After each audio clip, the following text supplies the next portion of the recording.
అబ్బో ఇక్కడ కేజీ చీరలు కొంటే అర కేజీ చీరలు ఫ్రీ అంట. మంగళ్య షాపింగ్ మాల్, కేజీల్లో సేల్, టన్నుల్లో ఆనందం. వంశీ, మొత్తం ఈ జర్నీ చూస్తే పడ్డారు, లేచారు, but all your journey you been genuine అనిపిస్తుంది మీ మాటల్లో కూడా. ఇది చెప్తే ఎవరేమనుకుంటారో అని, మిమ్మల్ని తిట్టేది చెప్తున్నారు, మిమ్మల్ని పొగడేది చెప్తున్నారు, అన్నీ చెప్తున్నారు. That's a good quality actually. But ఇది ఇంత జరుగుతున్నప్పుడు ఇంట్లో వాళ్ళ నుంచి మ్యారేజ్ అనేది బిగ్గెస్ట్ థింగ్. అట్లీస్ట్ ఎవరు మనకు సంబంధం లేని వచ్చి నిలుపుదామనే చూస్తారు. అందులో మీ అన్న మీకు చిన్నప్పటి నుంచి చాలా సపోర్ట్ ఉన్నట్టుగా అనిపిస్తుంది మీ మాటలు, మీ ఫ్యామిలీ కూడా. వాళ్ళ దగ్గర నుంచి ఏంటి వాళ్ళ రెస్పాన్స్ ఏంటి, వాళ్ళ సపోర్ట్ ఏంటి? అసలు ఇది అసలు చేయొద్దన్నారా ఏంటి? అంటే I feel like they are disappointed. Like ఒక రాంగ్ డిసిజన్ తీసుకున్నాడు వీడు. అది డివోర్స్, పెళ్ళి అండ్ డివోర్స్ టు. అంటే పెళ్ళి అనే కాన్సెప్టే వీళ్ళకు మమ్మీకి చెప్పలే, డాడీకి చెప్పలే, అక్కకి చెప్పలే, అమ్మమ్మకు, మా ఇంట్లో ఎవరికి చెప్పకుండా నేను అన్న ఇద్దరమే ఇన్వాల్వ్ అయి ఉన్నాం. మేము ఇట్లా కాళ్ళ దగ్గర వేసుకొని తిరుగుతున్నాం. పెళ్ళి చూసిండ్రా ఇంత సింపుల్గా చేసుకున్నాము, ఇట్లా అయిపోయింది, తమ్ముడు లైఫ్ సెటిల్ చేసిన అని మా అన్న, నా లైఫ్ సెటిల్ అయిపోయింది అని నేను. ఇక ఏంది కంపెనీ ఉంది, వైఫ్ ఉంది, ఇంకేంది అన్నట్టు యాటిట్యూడ్ ముందు నుంచి ఉంటది. ఇప్పుడు కూడా యాటిట్యూడ్ అంటే చూపించడం కాదే, నువ్వు నాకు ఫోన్ చేయకు, నువ్వు నాతో అట్లా కాదని ఒక సెల్ఫ్ ప్రైడ్ అది. అరే ఇట్లా మనకు కంటిన్యూ ఒక 4 సెంచరీలు కొడితే ఒకటి వస్తుంది చూడండి క్రికెట్ లో, ఇప్పుడు శుభ్మాన్ గిల్ అని స్టార్ అయ్యాడు. అట్లా నాకు కూడా అరే మనం స్టార్ అయిపోయినాము ఫార్మింగ్ లో, దీంట్లో మనతో ఏం కాదంటుండ్రి, ఏం చేయలేని అంటుండ్రి, గర్ల్స్ కూడా అందరు రిజెక్ట్ చేస్తుండ్రి, మంచి వైఫ్ ఉంది, మంచి ఫార్మింగ్ ఉంది అని నేను ఇక కాలర్ ఎగరేసుకొని తిరుగుతుంటే, ఎవరన్నా ఎక్కడికన్నా పిలిచిన ఫంక్షన్స్ కి ఫస్ట్ టైం లైఫ్ లో దర్జాగా పోతుంటే. ఈ 1.5 year నుంచి చూసిండ్రా నేను కూడా ఏదన్నా చేయలేనన్నారు మీరు అంతా చేస్తున్నా అని కళ్ళతోనే చూపిస్తుంటే, సమ్ కైండ్ ఆఫ్ ప్రైడ్ అది. అది కంప్లీట్ గా అది ఎట్లా మళ్ళీ ఆ మూమెంట్స్ ఈ 1.5 year లా ఫంక్షన్స్ కి పోవడం, వాళ్ళని కలవడం కొన్ని రోజులే, హార్డ్లీ ఒక 10-15 times జరిగింది. అది పూర్తిగా నేను ఎంజాయ్ చేయకముందే ఆ సక్సెస్ ని, ఆ మ్యారేజ్ ని కానీ, ఈ ఫార్మ్స్ ని కానీ, అది కంప్లీట్ బ్రేక్ అయిపోయినాయి ఇప్పుడు రెండు. అంటే సక్సెస్ ఉన్నప్పుడు ఎంజాయ్ చేయలేకపోయినా ఇప్పుడు అందరిని కలవాల్సి వస్తుంది. మళ్ళీ ఖాళీ టైం కదా ఇది, ఇంటికి ఒకరు వస్తుంటారు, మనం ఏడికి ఒక దగ్గర పోవాల్సి వస్తుంది. వాళ్ళంతా ఏంది ఎందుకు వాళ్ళు ఎట్లుంటారంటే మనుషులు డివర్స్ అయితే మీరంటే ఇంటర్వ్యూలో అడగడంలో అసలు 1% కూడా మిస్టేక్ లేదో అందరికి తెలుసుకోవాలని ఉంటుంది, అడుగుతున్నారు. బయట అడుగుతారు సినిమా థియేటర్లో, ఆడ ఏమైంది ఎందుకు అంటే ఇప్పుడు వాళ్ళని ఆడ కూర్చోబెట్టి వాళ్ళకి ఎక్స్ప్లెయిన్ చేయాలా అంటే, ఇగో ఇట్లా అయింది, ఇట్లా మాది ఫస్ట్ డే నుంచి ఇట్లుండే, ఇప్పుడు ఇట్లా జరిగింది అని. అంటే వంశీ ఒక్కటి చెప్తా ఏంటి అంటే, పెళ్ళైన దగ్గర నుంచి మీ లైఫ్ అంతా సోషల్ మీడియాలోనే ఉంది. మీరే వచ్చి ఇంటర్వ్యూస్ ఇచ్చారు, మీరే పోస్టులు పెట్టారు, and they like both of you. మీ ఇద్దరిని లైక్ చేశారు. అండ్ నేనుగా 3-4 times నేను ఆర్డర్ కూడా పెట్టాను వారధి ఫార్మ్స్ నుంచి. సో అంటే ఇప్పుడు ఎక్కడైతే పొజిషన్ లో ఉందో అక్కడికి మీరే తీసుకెళ్లారు, మీ మంచి కోరుకున్నారు. మీ మంచి కోరుకున్న వాళ్ళు మీకు ఏదైనా అయితే ఖచ్చితంగా అడుగుతారు. వాళ్ళకి ఇంకా మీరు ఎక్కడ దొరుకుతారు, ఎక్కడ కనిపిస్తే అక్కడే అడుగుతారు. సో మేబీ ఈ ఇంటర్వ్యూ ద్వారానో ఎట్లా మీరు ఒక్కసారిగా చెప్పేస్తే, సో మీ సక్సెస్ చూసిన వాళ్ళు మీ లైఫ్ లో ఏదైనా అయితే తెలుసుకోవాలని అనుకుంటారు కదా. To be frank we promised each other. నేను రీజన్స్ నేను అడగట్లేదు, tell the reasons are not degrade anyone. So నన్ను నేను కానీ, నేను తనని కానీ, తను నన్ను కానీ, తను కానీ, సో ఇవన్నీ ఏం మాట్లాడరాదు అని యాజ్ పర్ ది క్లాస్ కూడా మేము వద్దనుకున్నాం. ఈ రీజన్స్ ఒకటి చెప్పరాదు అని అనిపించింది. బట్ డిఫరెంట్ ఉంటుంది లైఫ్ అంటే. బట్ 1 month అనేది నిజంగా అంటే it's not about 1 month, it will start slowly. Before breakup only will know that it will lead to breakup. అంటే మనకు 2-3 months ముందే తెలిసింది మాకు, ఇది 1 month లో ఇప్పుడు అయిపోయింది కాదు. మాకు కొంచెం సఫకేటింగ్ ఉన్న రోజులు కూడా మేము కలిసి ఉన్నాం. నేను అంటే మాకు మంచిగా అనిపించని రోజులు కూడా లేదు, మేమేం ట్రై చేయకుండా చిన్నపిల్లల్లాగా అయిపోయింది ఇక నీకు నాకు లేదు, నువ్వు మీ ఇంట్లో ఉండు, నేను మా ఇంట్లో ఉంటాను, లేకపోతే బ్రేకప్ అను. ఇది ఇట్లా జరగలే. చాలా మెచ్యూర్డ్ గానే చాలా డిస్కస్ చేసుకొని, చాలా సార్లు మాట్లాడుకొని, మనం కలిసే ఉందాం అనుకొని, తర్వాత కూడా కాకపోతే ఫైనల్ గా జరిగింది డివర్స్. అంతేగాని ఓవర్ నైట్ జరిగిపోలేదు పెళ్లిలాగా. బట్ మెచ్యూరిటీ ఒకటే, లవ్ లో ఇమ్మెచ్యూరిటీయే ఉంటదేమో maximum time. I mean emotional గా ఆలోచిస్తాం కదా. ఇప్పుడు ఎంత లాజికల్ గా ఆలోచించి సఫకేషన్ ఇదంతా పెట్టినా వెన్ యూఆర్ అలోన్ గుర్తొస్తారు కదా. అంటే అంతేం గుర్తురారు, అంటే గుర్తు వస్తారు కానీ ఫేజ్ అలా ఉన్నింది. కానీ టఫే, అంటే అది కొంచెం టఫే. కానీ నాకేందంటే ఏమో మంచిదే అంటారు కదా, ఏది జరిగినా మనం మంచికే అని మామూలు సామెతలాగా ఉంది అది. కానీ నిజంగానే మంచిదేనేమో అనిపిస్తుంది నాకైనా తనకైనా. అంటే she has different ideology, I have different ideology towards life or business or whatever it is, any aspect. We thought we are on same page, similar lines, but later we understood we are not on same page. మా యొక్క different ప్రపంచాలు.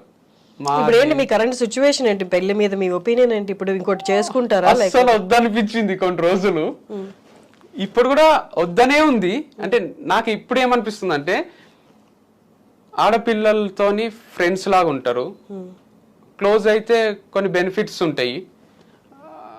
Friends with benefits అని ఒక cinema ఉంటుంది అంటే నేను చూడలే. చాలా మంది గర్ల్స్ నాతోని ఆ ప్రపోజల్ కూడా పెట్టిండ్రు, ఫ్రెండ్స్ విత్ బెనిఫిట్స్ చూడలేదా, చూడు బాగుంటది అంటే. నేను ఇంతవరకు చూసుడు కాలే, నాకు చూస్తా ఒకసారి అంటే.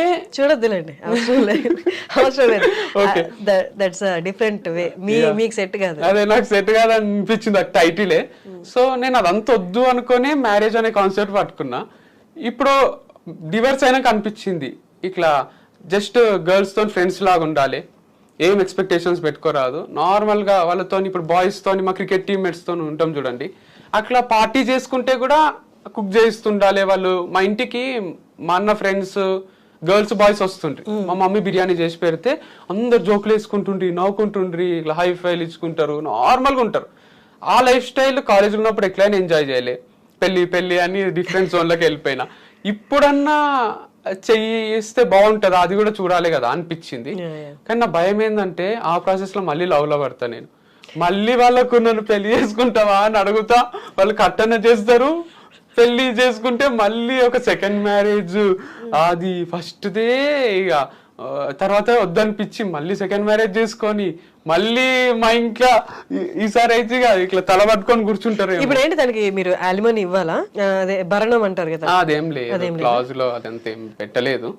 సో నేను తనకి ఇచ్చేది ఏం లేదు, తను నాకు ఇచ్చేది ఏం లేదు, ఎవ్రీథింగ్ సెటిల్మెంట్ అయిపోయింది. That's it. అది కూడా పెద్ద హ్యూజ్ రెస్పాన్సిబిలిటీ, అంత సింపుల్ ఏం కాదు అది. ఎందుకంటే ఆ ఎంప్లాయీస్ అది చూసుకోవాలంటే ఇట్స్ టూ టఫ్.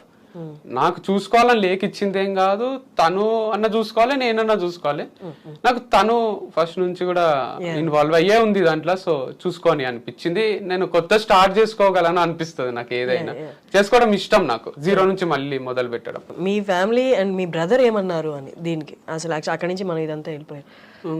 మా అన్నక్క ఫస్ట్ అయితే ఒక రోజు నేను ఇంటికి వచ్చిన, ఇట్లా సెట్ కాదనిపిస్తుంది అది అని చెప్తే, కలిసిపోవాలి రా, అది చాలా తప్పు, మాట్లాడు, కుదురుతుంది అంతా అంటే మాట్లాడినా, కలిసిపోయినాం. మళ్ళీ కొట్లాటలు అవి ఇవి కొంచెం డిస్ప్యూట్స్ వచ్చి మళ్ళీ కొంచెం విడిపోయినాము. ఇక సెట్ కాదు అని అర్థమైపోయింది మా ఇంట్లో కూడా. డివర్సే తీసుకోండి మరి అనే ఫస్ట్ వద్దన్నారు, తర్వాత తీసుకుంటే తీసుకోండి, తనకు కూడా ఉండాలని లేదు, నీకు ఉండాలని లేదు. ప్రపోజల్ ఎవరిది అసలు, డివోర్స్ ప్రపోజల్? అంటే ఒకటేసారి వచ్చింది, అంటే తన సైడ్ నుంచి ఫస్ట్, నా సైడ్ నుంచి ఫస్ట్ అని ఏం లేదు. మ్యూచువల్ డివర్స్ అనేది నిజం ఉంది ఇడం. అది అంటే మ్యూచువల్ అండర్స్టాండింగ్ తోని విడిపోయింది. ఇది ఎట్లయితే పెళ్లి అనుకొని చేసుకున్నామో అనుకొని విడిపోయినాము. అండ్ లేటర్ అయిపోవడం కూడా మంచిదే అనిపిస్తుంది. అంటే ఇద్దరు లైఫ్ ని ఎక్స్ప్లోర్ చేయొచ్చు కదా, 2 డిఫరెంట్ పాత్స్ లో. మీరు కలిసినప్పుడు కూడా ఎక్స్ప్లోరేగా చేశారు, you are living your best life. Yeah, but still past 3 months నుంచి అది లేదు కదా, ఎపిసోడ్ అయిపోయింది. మనకు ఒక సీరియలే బోర్ వస్తుంది, మనకు నచ్చిన సీన్స్ లేకుంటే, మనకు నచ్చినట్టు ఉండకుంటే. ఒక సీరియల్ 5 ఏళ్ల నుంచి కంటిన్యూ చేస్తుంటారు, తెలుగు సీరియల్స్ అవి ఇవి, హిందీ సీరియల్ బాలికావధు అని ఒకటి వచ్చింది కదా, చిన్నారి పెళ్లి. ఈ ఫేజ్ పాస్ అవుతుంది, మళ్ళీ బెస్ట్ ఫేజ్ వస్తుందని ఎక్స్పెక్ట్ చేయలేదా? ఇంపాసిబుల్ అయిపోయింది. అంటే ఒక ఏమంటారు, ఒక ఎపిసోడ్ చాప్టర్ క్లోజ్ అయిపోయింది. ఆ లవ్ అనేది, అఫెక్షన్ అన్నది కొంచెం తగ్గినా తీసుకోలేను నేను. అంటే మా మధ్యలో కానీ తనకు నా పైన, నాకు తన పైన 1% అటు ఇటు అయితే కొంచెం మైండ్ ఖరాబ్ అవుతుంది. అంటే ఎందుకు ఇట్లా, అప్పుడు అట్లుండే ఇప్పుడు ఇట్లా ఎందుకు ఉంది అనేది ఎక్కువ.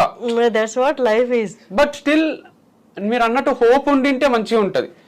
అప్పుడు ఎందుకు అట్లా, ఇప్పుడు ఎందుకు ఇట్లా, మళ్ళీ అట్లా అవుతుంది అన్నది లేనే లేదు. కాబట్టి అనవసరం కదా, అంటే ఇద్దరికి అది ప్రాబ్లమాటిక్ గానే ఉంటది అనిపించింది. తను ఒక ఇంటర్వ్యూలో చెప్పింది మీ కోపం ఎక్కువ అని, బట్ తన ఇంటర్వ్యూస్ అన్ని చూస్తే షీజ్ అ స్టబర్న్ నేచర్ ఉన్న అమ్మాయి. ఆ స్టబర్న్ నేచర్ మేబీ తన చైల్డ్హుడ్ కూడా చెప్పింది, కొంచెం డిస్టర్బ్ చైల్డ్హుడ్ ఉండడం వల్ల మేబీ తనకి ఇంకొక ఆప్షన్ లేదేమో స్టబర్న్ గా ఉండడం తప్ప. Did you try to understand, అంటే తన పర్స్పెక్టివ్ లో అండర్స్టాండ్ చేసుకోవడానికి ట్రై చేశారా? అంటే మేబీ తనకి అదే ఆప్షన్ ఏమో. స్టబన్ అని ఏం కాదు పాపం, ఇంటర్వ్యూస్ లో దాంట్లో స్టబన్ గా ఉన్నట్టు అనిపిస్తుంది. She's very friendly, jovial, casual. అసలు కెమెరా లేనప్పుడు అట్లా ఉండదు తను. కెమెరా అంటే కొంచెం అది అదే కొంచెం బిగుసుకోవాలి, మనకే అవుతుంది. తనకి అలవాటు లేదు కాబట్టి తను స్టిఫ్ అయిపోతుంది అంతే. ఒక ఏదో ఇక లైఫ్ లా కొంచెం సీరియస్నెస్ వచ్చినట్టు ఉంటది. But she's totally casual, friendly and ఒక లవబుల్ పర్సనే. మనకు ఎవరికైనా డైరెక్ట్ ఉంటే ఫ్రెండ్షిప్ చేయబుద్ధి అవుతుంది, అట్లాంటి క్యాండిడేటే. కాకపోతే అది నేను అంటున్నా కదా, అదొక డిఫరెంట్ వరల్డ్ తనది, నాదొక డిఫరెంట్ వరల్డ్. ఇద్దరం కలిసి ఒక వరల్డ్ నిర్మించుకున్నాం, ఆ వరల్డ్ ట్రావెల్ చేసినాం for the benefit of society, మా బెనిఫిట్ కోసము. సొసైటీకి ఏమైనా చెయ్యాలి, మేము కొంచెం డబ్బులు సంపాదించుకోవాలి, లైఫ్లో మనకు ఒక గోల్ ఉండే, అంబిషన్ ఉండే, అది నెరవేర్చుకోవాలి అనే దాంట్లో ట్రావెల్ చేసి అన్ని మర్చిపోయి కొట్లాడుకోనికనే స్కోప్ ఉండకుండే. సో కోపం కూడా పెద్ద రీజన్ ఏం కాదు, నా కోపం ఎక్కువనే, కానీ ఎక్కువ అంటే ఇక అంత పిచ్చి పిచ్చిగా ఏదో అన్ని తీసుకొని పట్ల కొట్టడమో ఇంకోటో కాదు. అప్పటి పూర్తిగా ఏదో ఒక మాట అనేసి మళ్ళీ సారీ చెప్పడం కూడా అలవాటే నాకు. అంత ఈగో ఏముండదు, సారీ అని చెప్తాను, నార్మల్ అయిపోతాము. అది పెద్ద విషయం. ఎలా ఉంది రెస్పాన్స్ వాళ్ళ మదర్? హర్ట్ అయినరు, అంటే పెయిన్ ఉంటది కదా వాళ్ళ మదర్ కి, బ్రదర్ కి. వాళ్ళు కూడా డిసప్పాయింటెడే ఉన్నారు. నన్ను ఎట్లయితే రాంగ్ డిసిజన్ అన్నారో తనను కూడా అనే ఉంటారు అనిపిస్తుంది నాకు. తొందరపడ్డావు అని. అంటే పీపుల్ కూడా తొందరపడ్డావు ఏంది అంటే, మేము మంచినే ఉందాం ఉన్నాము, ఇంకా కూడా ఉండింటే ఎవరికి ఛాన్స్ లేకుండా ఉంటుండే. కానీ ఎవరో ఏదో అంటారు ఈ రోజు అని మేము అంటే డిస్టర్బ్డ్ లైఫ్ స్టైల్ ఉండలేము కదా. సో అందుకు ఈ డిసిజన్ తీసుకున్నాం. ఇయర్స్ గడిచుంటే ఏదైనా మార్పు వచ్చిండే, ఏదైనా హోప్ లేదా? లేదు అసలు. అది ఉండింటే నాట్ ఎట్ ఆల్, అంటే ఇంకా మంచిదైంది చిల్డ్రన్ లేక, ఇంకెక్కువ పెయిన్ఫుల్ ఉంటుండే. సో ఫర్ డిస్టర్బెన్స్ అయితే అయి ఉంటాయి. సొసైటీకి ఏమైనా చెయ్యాలి, మేము కొంచెం డబ్బులు సంపాదించుకోవాలి, లైఫ్ లో మనకు ఒక గోల్ ఉండే, అంబిషన్ ఉండే, అది నెరవేర్చుకోవాలి అనే దాంట్లో ట్రావెల్ చేసి అన్ని మర్చిపోయి కొట్లాడుకోనికనే స్కోప్ ఉండకుండే. సో కోపం కూడా పెద్ద రీజన్ ఏం కాదు, నా కోపం ఎక్కువనే, కానీ ఎక్కువ అంటే ఇక అంత పిచ్చి పిచ్చిగా ఏదో అన్ని తీసుకొని పట్ల కొట్టడమో ఇంకోటో కాదు. అప్పటి పూర్తిగా ఏదో ఒక మాట అనేసి మళ్ళీ సారీ చెప్పడం కూడా అలవాటే నాకు. అంత ఈగో ఏముండదు, సారీ అని చెప్తాను, నార్మల్ అయిపోతాము. అది పెద్ద విషయం. ఎలా ఉంది రెస్పాన్స్ వాళ్ళ మదర్? హర్ట్ అయినరు, అంటే పెయిన్ ఉంటది కదా వాళ్ళ మదర్ కి, బ్రదర్ కి. వాళ్ళు కూడా డిసప్పాయింటెడే ఉన్నారు. నన్ను ఎట్లయితే రాంగ్ డిసిజన్ అన్నారో తనను కూడా అనే ఉంటారు అనిపిస్తుంది నాకు. తొందరపడ్డావు అని. అంటే పీపుల్ కూడా తొందరపడ్డావు ఏంది అంటే, మేము మంచినే ఉందాం ఉన్నాము, ఇంకా కూడా ఉండింటే ఎవరికి ఛాన్స్ లేకుండా ఉంటుండే. కానీ ఎవరో ఏదో అంటారు ఈ రోజు అని మేము అంటే డిస్టర్బ్డ్ లైఫ్ స్టైల్ ఉండలేము కదా. సో అందుకు ఈ డిసిజన్ తీసుకున్నాం. ఇయర్స్ గడిచుంటే ఏదైనా మార్పు వచ్చిండే, ఏదైనా హోప్ లేదా? లేదు అసలు. అది ఉండింటే నాట్ ఎట్ ఆల్, అంటే ఇంకా మంచిదైంది చిల్డ్రన్ లేక, ఇంకెక్కువ పెయిన్ఫుల్ ఉంటుండే. సో ఫర్ డిస్టర్బెన్స్ అయితే అయి ఉంటాయి.